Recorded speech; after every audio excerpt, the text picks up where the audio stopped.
Mike Vrabel on Saturday with what I think is a wild comment from the guy who built the roster to come out and say, well, Mike, we don't have a very deep team, which is why I was effectively afraid to play Drake Maye in a preseason game, and we'll see about Thursday. So, like, a lot to unpack there. I hate that Drake Maye might not take a snap in the preseason. We can get into that with all your phone calls, 617-779-7937.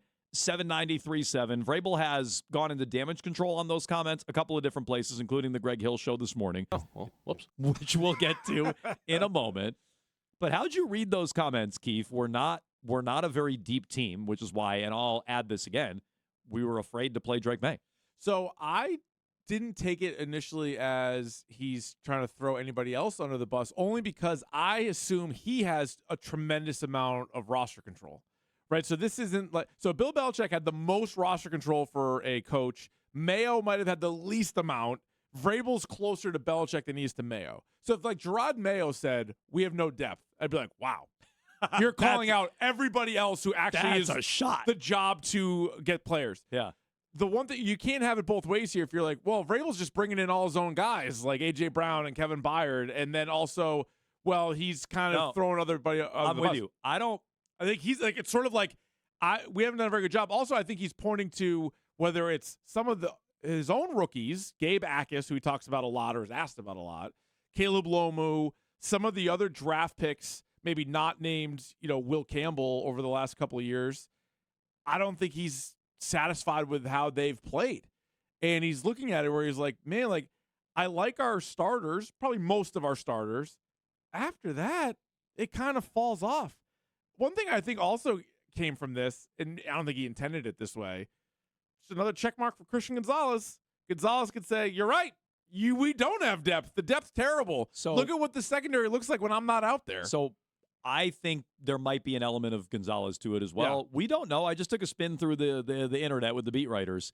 They're at practice today. I don't know what they're allowed to report on in real time, but Vrabel did say he's hopeful that Gonzo's going to be out there either today or tomorrow. First question with the media with Karen Garesian in a follow-up to his appearance this morning on the Greg Hill show. So I think something in that answer is about Gonzalez. So I agree with you. Vrabel has roster control. Now, maybe he's because I don't think it's a shot at Elliott Wolf. I think a lot of people go, it's a shot at Elliott Wolf. I don't think so. I don't think Elliott Wolf has a lot of control. He might, but did Wolf get some power back? Not more than Vrabel, but did Wolf get a little bit more power while Vrabel was out with for day 3 of the draft and with the whole Rossini debacle? Like, did Wolf carve out a little bit more power? Maybe. I'll allow for that. But who's Vrabel really criticizing and taking a shot at it, if it's anybody, and we don't just take it at face value that he's being truthful about his roster, or as the text line says, guys, maybe it's a challenge to depth players on the roster to step up. Maybe it's to Lomu or Akis or whomever. Yeah. If Bill said this, who would we think he was talking about? Robert. Right. But, like, that's another tough one because it's like, I think Bill loved the deal too. Robert obviously loved the deal. But I don't know. Are they not? Like, are they not paying enough for their players? Well, I think they're paying. Well, I think they're paying most of their guys actually pretty well. Like, I was surprised at how much they threw at Dobbs and they went for Milton. But specifically on Gonzalez, is he taking a shot at Kraft?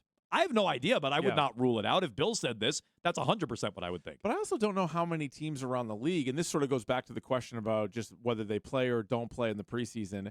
How many teams love their depth necessarily? Great question. Like, I can't imagine many. Because when we're looking around for like another edge rusher, it's like, well, who's just got starting edge rushers to spare? Or when any team around the league is like, well, I don't really like our third tackle. No kidding. Most teams probably don't like their second tackle. Like, how many teams have great tackles? And like the Patriots secondary, I love the secondary if you can tell me those 5 guys are on the field. But as soon as you pull one of them or 2 of them away, you're like, that's not very good.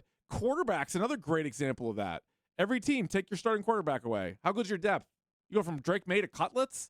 Like, I think that's just kind of how it is, and teams around the league still will play their guys in certain preseason games. I think there is a line between being, like, afraid to play guys in the preseason because you think they're going to get hurt, and then also Bill Belichick's answers in the past. Remember when Gronk got hurt on an extra point, and he was like, well, if you guys let me know when they're going to get hurt, I'll take them out for that play. Like, he had a really good, funny, like, smart-ass answer. Right. But it's like, does the best tight end in league history need to play on extra point? Right. Or does your starting quarterback need to play deep into the third preseason game? No. but There's sort of a line. Could he get a couple of series? I would think maybe a series or two. At game speed with full contact. Oh, he got joint practices. That's game speed. They don't get hit. They don't get touched. He doesn't get touched. Yeah. So, the last time we saw Drake Maye at game speed with full contact on a football field, he got touched. He got his ass walloped by the Seattle Seahawks. Yeah. And now he's going to get no in-game reps in the entire preseason unless he gets it on Thursday against the Browns, which I don't anticipate. I think that's a mistake. But Vrabel was asked for the follow-up to this morning on the Greg Hill Show as part of Patriots Monday. We're going to talk to Hunter Henry and Christian Ellis in the noontime hour, we're told. But Vrabel was a guest early this morning on the Greg Hill Show. He was asked about those comments, the lack of depth, and, here's the exchange. But is that kind of a not-so-subtle message to the front office about, hey, we need some work? No, guys I mean, here? we are the front office. You know what I mean? We're all making You are the the front decisions. office, yeah. I'm just saying, we're all included in this. No, it was about the young guys that we have to develop, and you could see that the players that we kept out of the game, those are the guys, and then we have to be able to find some guys behind them to be backups, be first guy in, and be the third outside linebacker, be the third inside linebacker, be the sixth offensive lineman. These things that are so critical, be the third safety. And so those are the things that we're trying to develop. And I guess that's what I was referencing. If I can walk back, and I've already talked to Elliott this morning. I mean, these aren't issues that there's not. I'm not in a subtle comments. Yeah. That wasn't that. It was just they asked why we didn't play the guys, and we got to have everybody that we have available, and then continue to develop and see some guys that went out and played like they did on Saturday night to continue to build that depth. Okay, so literal damage control. He had to go to Elliott Wolf and talk to him about it. Yeah, he's like, that's not what I meant. But I don't think it could have been what he meant, because I give Vrabel, and maybe I'm wrong, but I think he's had 2 off seasons now to build this roster. They were even saying from year to year, it's one of the biggest Super Bowl participants, the most roster turnover. We were talking about it at camp, right, last week. I know 90 guys, they're not all going to make the team, but 45 of them, give or take, are new. So it's a lot of his guys, and I would say, Elliott Wolf has whatever title he has, but I feel like Mike Vrabel gets say. I think it might have been even more just damning, they're not really happy with the draft class. Now, they haven't even played a game yet, so I'm not saying it's bad, but they're it's just a good point, though. I wish these guys were better. I wish they were further along than they are. I wish Lomu was making more of a move, and I wish Akis was here. Yes. And okay, fair. Maybe Kyle Williams is a part of that commentary as well. Williams had a long touchdown, but also some miscommunications in the game over the weekend, so we can get to that. I think Vrabel even had to correct a comment he had to Greg. So he had his comment about depth, and we're not a very deep team, Mike.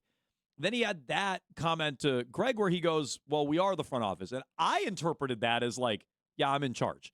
That's how I interpreted that. Mm-hmm. I think he even had to correct it afterwards when he talked to the media, Keefe, where he said, there is no front office, there's no back office, there's the Patriots.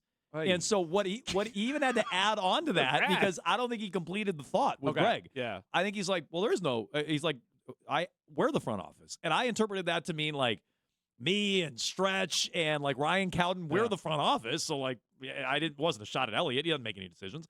I think he even had to correct it even farther and be well, no, it's all of us. And that was a wild comment that got away from him. And maybe he meant nothing by it. And he's shocked at the blowback to it, which is why he had to seek out Elliott Wolf. Maybe. But I wonder if somewhere in there he's frustrated with Kraft and the Gonzo negotiations. Maybe he's frustrated with the draft, which, by the way, he wasn't at all of this year. He was not, no. Maybe he's frustrated with the whole situation where Wolf has carved out a little bit of power, or just Elliott Wolf's mere presence in the building. What do you guys think is going on with Mike Vrabel? 617-779-7937. And are you okay, apparently this texter is, not playing Drake Maye in the preseason? Text line. Yes. Shocker Jones. You bitch about Drake Maye not playing, but you'd be the first to bitch about if he got hurt. It's your MO to play both sides. So he's definitely going to get hurt? Yeah, How many starting quarterbacks have played a series or two? Josh Allen played in the preseason. Well, Jackson Dart basically died on the field. Okay, Jackson fine. Dart plays like a maniac. Jackson Dart, You guess know what? Every time he goes Jackson on Dart, we're going to talk to a guy that took Jackson Dart's head off last season. Curtis mentioned this morning, I completely forgot about it. Remember when Drake Maye bounced his head off the turf in Minnesota last year in the preseason game? Yeah. That's why Remember how much time you missed? None. but I was- Oh, that's right. He's No, never but missed a if- start. It's caused conversation of, well, he bounces his head off the turf Okay, a lot. I don't think Drake Maye deserves to be lumped in with guys like Jackson No, Dart. no, no, Josh Allen plays every week. Josh Allen played in the preseason. Josh Allen doesn't need any preseason reps. Well, there is a conspiracy Josh Allen theory played in the behind that, isn't there? preseason. Yeah, the theory is maybe they put him out there because it's a new stadium. Oh, well, so That's that's stupid. Okay, fine. They still put him out there in this That's texter's dumb. mind to put him Yeah. in harm's way No. to open up a new stadium. Yeah. So I want Drake Maye to play in the preseason. I'm not telling you he has to play a lot. He played last preseason. Guys like Allen are playing in the preseason. He should play. But apparently people disagree with that. You can weigh in 617-779-793.